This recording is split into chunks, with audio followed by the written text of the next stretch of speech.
면접에 관한 질문이 좀 많은데 면접을 이제 처음 준비하는 분들이 많기 때문에 오해하고 있는 것들이 좀 많거든. 그래서 그 가장 많이 오해하고 있는 것부터 좀 오해를 좀 풀어주고 어떻게 준비하는지 알려주는 게 좀 좋을 것 같아요. 면접에 대한 가장 큰 오해는 학부모님들이 와서 얘기하시는 건데, 우리 애는 말을 잘해서 면접은 자신 있어요가 정말 큰 오해거든.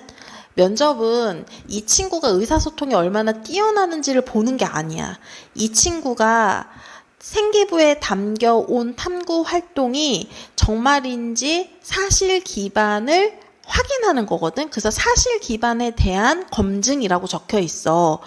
다시 말해서 생기부에 갖고 있는 컨텐츠가 정말 이 친구가 탐구해서 나온 컨텐츠가 맞는지에 대한 이야기를 하는 거거든. 그러면 일단 이 친구가 갖고 있는 내용들에 대해서 완벽한 숙지를 해야 돼. 그게 첫 번째야. 근데 그 숙지한 것 이상으로 탐구 활동에 대한 내용들을 예쁘게 잘 포장해서 짧은 시간 동안 그 면접관들에게 임팩트 있게 알려줘야 되는 게 면접의 가장 기본이야. 근데 어머니들은 이 친구가 단지 자신 있게 말을 잘한다라는 이유로 혹은 토론을 잘한다는 이유로 면접은 자신 있어요 라고 말을 하는데 그건 좀 아닌 것 같고. 자, 두 번째로는 우리 애는 말을 잘 못해서 면접은 피하고 싶어요 라는 부모님들도 진짜 많거든. 그런데 그래서 서류형 학종으로 집어넣겠다라고 말을 하는 경우가 있거든. 근데 서류형 학종은 진짜 부모님들이 아셔야 되는데 교과 전형에 면접이 없는 거라고 나는 생각해. 다시 말해서 학업 능력에 대한 평가가 두드러지게 일어나기 때문에 우리 애는 생기부를 너무 잘 정리해 놨기 때문에 서류형으로 넣을래요 해서 붙었던 애들이 별로 없어. 성적이 더 중요한 전형이야. 근데 그게 적혀 있어. 그러니까 평가 기준에 학업 능력이 그 면접 있는 전형은 학업 능력보다 뭐 발전 가능성, 전공 적합도가 더 많은 평가 요소의 기준으로 잡혀 있다면 서류형 전형에는 학업 능력이 만약에 면접형에서는 30%라면 서류형에서는 40%로 잡혀 있는 경우가 많기 때문에 그 평가 요소를 정확하게 보고서는 넣어야 되고, 서류형 면접은 교과 전형이랑 점수 차이가 별로 나질 않거든. 다시 말해서 이 친구가 가지고 있는 내신 점수에 비례해서 가는 거지 그것을 생기부의 내용으로 역전시켜 갈 수 없다라는 거야. 그러니까 서류형 학종은 상향된 학교를 쓰는 전형이 아니라 이 친구 성적에 최저를 못 맞힐까봐 불안해서 넣는 거라면 오케이. 하지만 상향해서 쓰겠다라고 하면 나는 말리는 편이고 보수적으로 생각하세요 라고 얘기하고, 단지 그 친구가 말하는 게 좀 어렵다는 이유로 면접을 뺀다는 것은 이 친구가 높은 학교를 갈 수 있는 확률을 줄이는 거기 때문에 난 좀 설득하는 편이거든. 좀 연습하면 된다라고 얘기를 하는데, 자, 그러면 면접은 말을 잘하는 거나 의사소통이 잘 되는 친구들을 뽑는 게 아니라 이 친구가 갖고 있는 컨텐츠 혹은 이 탐구의 내용들이 얼마나 논리적이고 얼마나 심화되어 있는지를 검증하는 건데, 이게 학교마다 면접을 물어보는 모습이 좀 다르고, 그 다음에 올해는 모든 학교가 자소서가 없기 때문에 면접에 대해서 더 많은 준비를 해야 돼. 예전에는 자소서가 있었기 때문에 교수님들이 자소서 기반에서 생기부에 있는 내용을 잘 질문을 하셨는데, 이젠 자소서가 없으니까 교수님들이 물어보고 싶은 것들을 질문하셔. 그리고 이제 면접의 트렌드도 바뀌었는데, 예전에는 처음에 딱 들어가면 지원 동기가 뭐니? 우리 학교에 왜 들어왔니? 너가 하고 싶은 건 무엇이니? 라고 큰 틀의 질문을 했다면, 요즘에는 교수님들이 물어보고 싶은 주제의 동아리 활동 혹은 수학 세특 이렇게 하나하나 쪼개서 물어보기 때문에 우리가 준비해온 것들을, 우리가 준비하지 않은 것들을 물어봤을 때 대답을 못하면 그건 생기부에 잘못 기재된 마이너스 요소가 되기 때문에 예전보다 면접에 대해 드리는 공을 두세 배 늘려야 돼.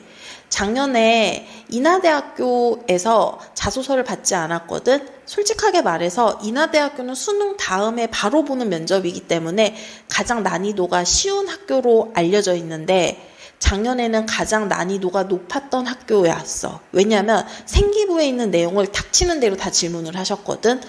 친구들이 얼마나 황당해서 나왔냐면 선생님 기술 과정에 있는 IT 관련된 내용을 질문하는데 선생님 그거 준비를 안 해서 정말 당황했어요 라는 얘기를 되게 많이 했거든. 이거는 이 인하대 기준으로 봤을 때 다른 학교에서도 이러한 똑같은 일들이 더 벌어질 수 있다라는 거야. 왜냐하면 생기부를 내고 자소서를 냈을 때 자소서는 생기부의 일종의 영화 예고편 같은 역할을 하거든. 저는 이런 활동을 했으니까 그걸 중점적으로 봐주세요라고 말을 하는 건데 이 영화 예고편이 사라졌으니까 교수님들이 원하는 대의 내용들을 탁탁탁탁 질문을 해야 되는데 이 질문한 것들이 학생들에 대해서 100% 파악하고서는 질문하는 것이 아니기 때문에 좋은 질문이 안 들어올 수도 있단 말이야.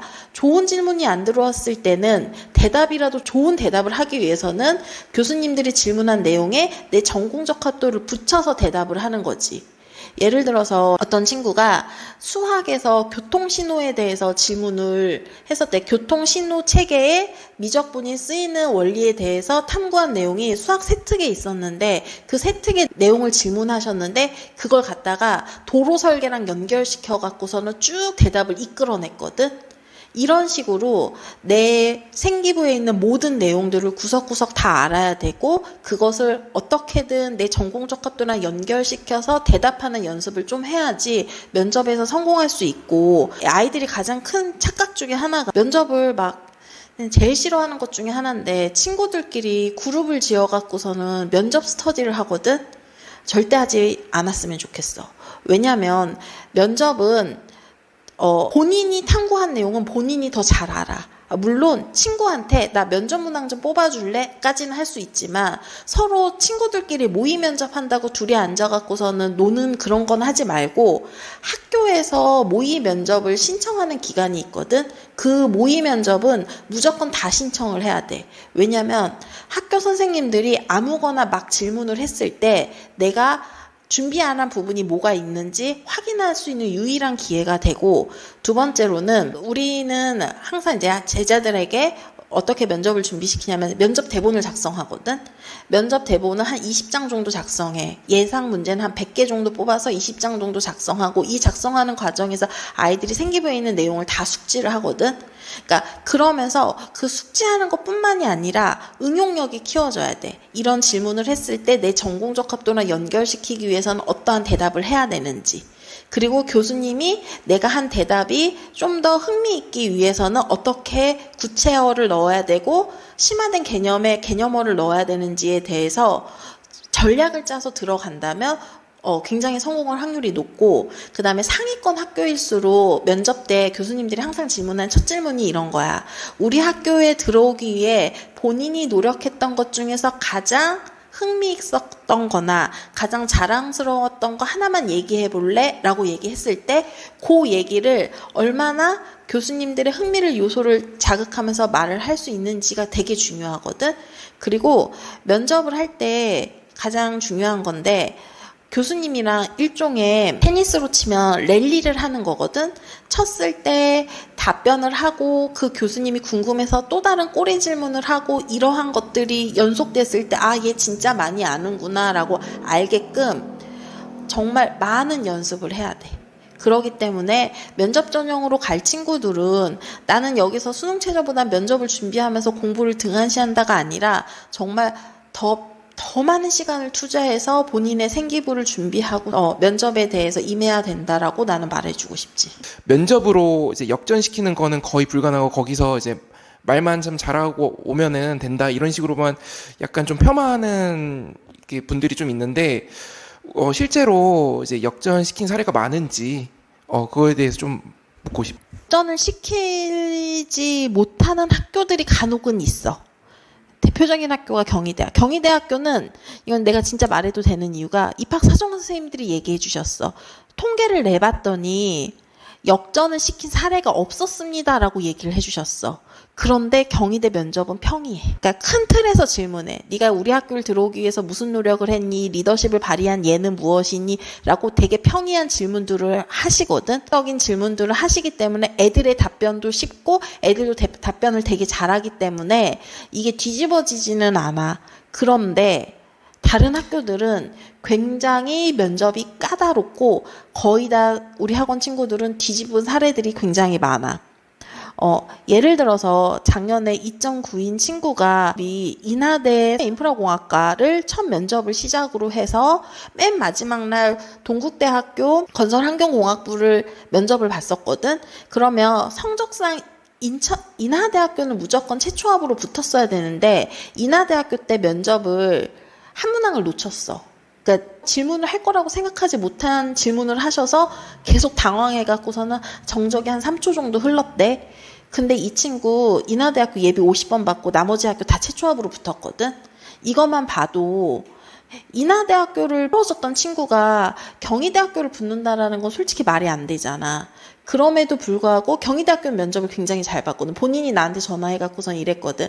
교수님들이 나한테 관심이 없을까봐 자꾸 자기가 전공적합도를 붙여서 모든 대답을 설명하니까 그래 너 열심히 살았다라는 식으로 이야기를 해주셨다라고 얘기를 했거든.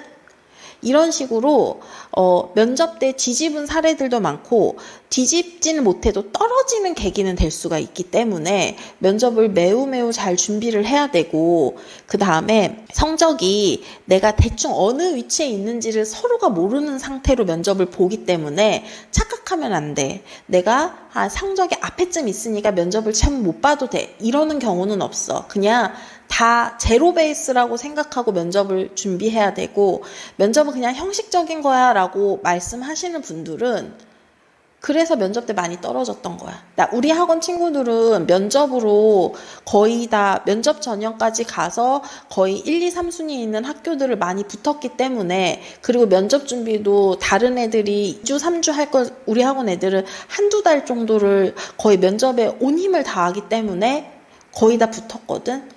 그러니까 그런 사람을 봐서도 그러니까 점수가 낮은데 높은 학교를 붙었다라는 것은 면접도 잘 봤다라는 개념이 되니까 이건 면접이 형식적인 게 아니지. 그리고 형식적인 면접을 왜 보겠어? 대학에서 말했어. 우리가 면접을 보는 이유가 있겠죠. 왜 서류용으로 안 뽑고 면접을 보겠어요? 라고 얘기를 했고 그래서 면접 전형 평이한 문제들만 질문했던 상명대학교 같은 경우는 올해 면접을 없앴고 서류용 100으로 바뀌었거든. 상명인재 전형이. 그러니까 면접은 필요하고 그 다음에 형식적인 게 아니라는 결론이 생기는 거지.